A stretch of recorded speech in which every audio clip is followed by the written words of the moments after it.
better than Will does. No, I appreciate those words more than I know how to say it. I mean that sincerely.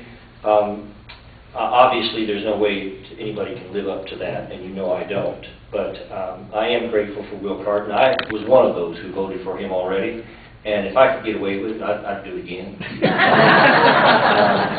Because I truly think, you know, people ask me why I support him.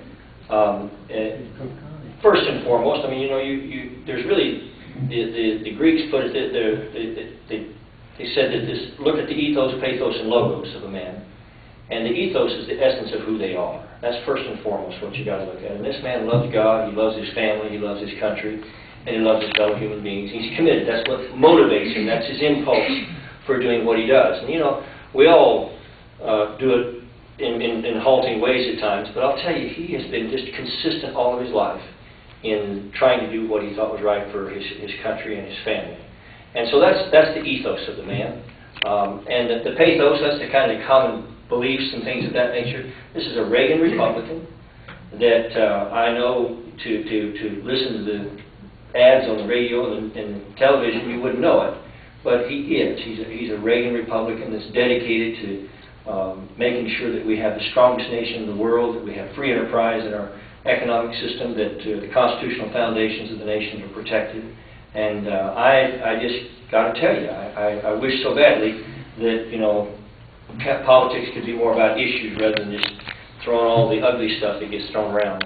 And I believe that if people look at the issues and the candidates, both good men, but if they look at the issues and the candidates, I think Will Carton wins going away. Only time will tell how all that turns out, but no matter what happens, I will be grateful that I have the chance to support this man, and I'm glad I did. And the final thing is the logic, you know, that everybody can have a good heart and good essence and believe the right things, but if they can't put it together, if somehow they don't have the acumen and the skills to put it together, then it doesn't really matter. I mean, it matters, but it doesn't count in the long run. So I will say to you that he's got all three, and he was talking about how they did things at Harvard, and I was pretty intimidated because I probably wouldn't have done so well at Harvard. But I'll tell you that we need people like Will that are come outside the spectrum of Washington, D.C., that kind of have that Tea Party streak that runs through them and is dedicated to doing what's right no matter what the cost is. And like I say, I'd vote for him again if I could. When I walked in here, Will, I got to tell you something. Something touched my heart, and I got to be careful here. You know, John Boehner and I are alike in one way, and sometimes we get a little emotional in public. But I met three men that I've known about 30 years. One of them 32 years, and the other one 30 years, and the other one about 31, something like that. So, I mean, I've known them a long time. It was just kind of an incredible coincidence that I would see them. You know, Bill Swartz back here, I had the privilege of teaching his little girl and his little boy in Sunday school 25 years ago or something like that. I mean, it just blows my mind how it gets away. Timothy Schwartz over here, he used to go out in the sun and gather signatures for me when I was 26 years old running for the House of Representatives. It turned out I ended up being the youngest person in the House of Representatives when I finally got elected. And then Gene Bauer, all of you know him over here. And he was one of he and his wife, and I'm just very touched because his wife is waiting on the balcony for him now. And but she was there, and she helped us. And, you know, so I'm always cognizant of the fact that whenever you look at a political career or a life, that so many lives touch that life. And a lot of times, even though that it might be just a contingent or even a small interface, sometimes it makes a huge difference. And all three of these men and their families and their lives have made a huge difference in mine. And I just wanted to call them out publicly and thank them for being friends so long. Sure do.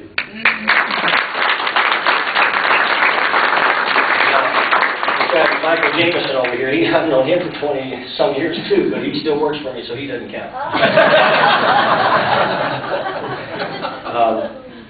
A lot of you have heard a lot of my sentiments related to the destiny year that we face in this country. But I cannot find the words to fully articulate how deeply I believe that our country is in a window that if we don't respond effectively, could close and we could look back and say there was a moment when we could have saved the country and we failed. And I think there's still time to do that, but it's going to be in the next 90-some days. Because if we re-elect Barack Obama, and again, you've heard me say it before, but it's worth repeating, we will see our country essentially ensconced in a left-of-center European socialist model that will be very difficult to extract ourselves from. I don't know when it happens. It'll be very difficult because then it'll be hard to get the vote back. You know, half the people in this country don't pay any income taxes. They want to make sure that I say it the right way. And it's getting to be now where the producers in the country are so overwhelmed electorally by those who only game the system. And by that I'm not talking about the people with Social Security, but I'm talking about the ones that essentially the left creates their own constituency, where the country's best interests are subordinated to someone trying to, as de Tocqueville said, vote themselves largesse from the public treasury. And we're getting now to be in a situation where we have 107 million people on some form of government assistance. That's with 300 million people, you know. And my fear is that once we cross over that threshold, then electorally it's almost impossible for us to extract ourselves from, because there's more people dependent on the Barack Obamas of the world than there is people who want to maintain America's place as the flagship of freedom on this planet. And it is something that I'm very, very concerned about. You know, Maggie Thatcher said, you know, if it hadn't been for the healthcare unions, the healthcare unions, we would have been able to remake Great Britain in the way that wouldn't have led to this socialist kind of quagmire that England finds themselves in now. You know, they have socialized medicine there. And if you're in England, if you have a cold, you call a doctor. But if you have cancer or serious diabetes, you call a travel agent. you want to go somewhere. You want to go somewhere where they can really protect you. You know, permit me one little quick anecdote. I was in a McDonald's restaurant here it's been over a year ago now, I guess. And there were two people there from Canada, and they had come to a home here, and they knew who I was, because they said, oh yeah, you know, our daughter and son-in-law know you, and we think you're a good guy, but man, you're wrong about Obamacare. It's a good thing. And I said, well, tell me why. They said, well, we're from Canada. That's what we have there, and it works great. It's wonderful. And I said, well, you know, I'm glad to hear that. I said, but it's been my experience over the years that when things are politically driven or directed by government, that the individual looms small and the system looms large. But they talked to me a long time. They said, well, we just wanted to tell you it's a great system.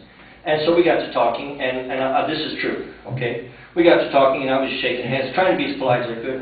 And I said, well, what brings you down here, just visiting? They said, no, I've got an issue with a medical issue, and we wanted to come here because they can't really do that up in Canada. You know, and I will tell you, I felt very noble walking out of there without saying anything. Because I thought, I'll just feel like just punching them over that, but I didn't. But the point is that America is the greatest nation in the history of humanity. I mean, when Ronald Reagan said, you know, you've heard me say it, he said, you know, you and I have a rendezvous with destiny. He was talking about fellow Americans, and he was quoting someone else, of course, but he said, you and I have a rendezvous with destiny.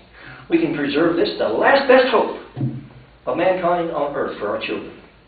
Or we can sentence them to take that last step into 1,000 years of darkness. If we do fail, at least let our children and our children's children say of us that we justified our brief moment here. We did all that could be done. And I really believe that this is the kind of year that we're in. We're going to have to do all that can be done to win this situation, because not only will we find ourselves in an economic quagmire, we will see Iran gain nuclear weapons, and we will step into the shadow of nuclear terrorism in the land of the free and the home of the brave. It will be a different world, I promise you, if that happens. And I know that sounds like it's fear-mongering, but it really isn't. My 4-year-olds are the ones that I see in my mind's eye when I think of that tragedy. You know, I don't want them to have that memory in their mind when somehow the shadow of nuclear jihad fell across their future and we could have done something about it before it happened and didn't. And I also will tell you that I think the greatest challenge, the greatest danger of all, is this man's appointments to the Supreme Court. I have the wonderful privilege, because, and it's something I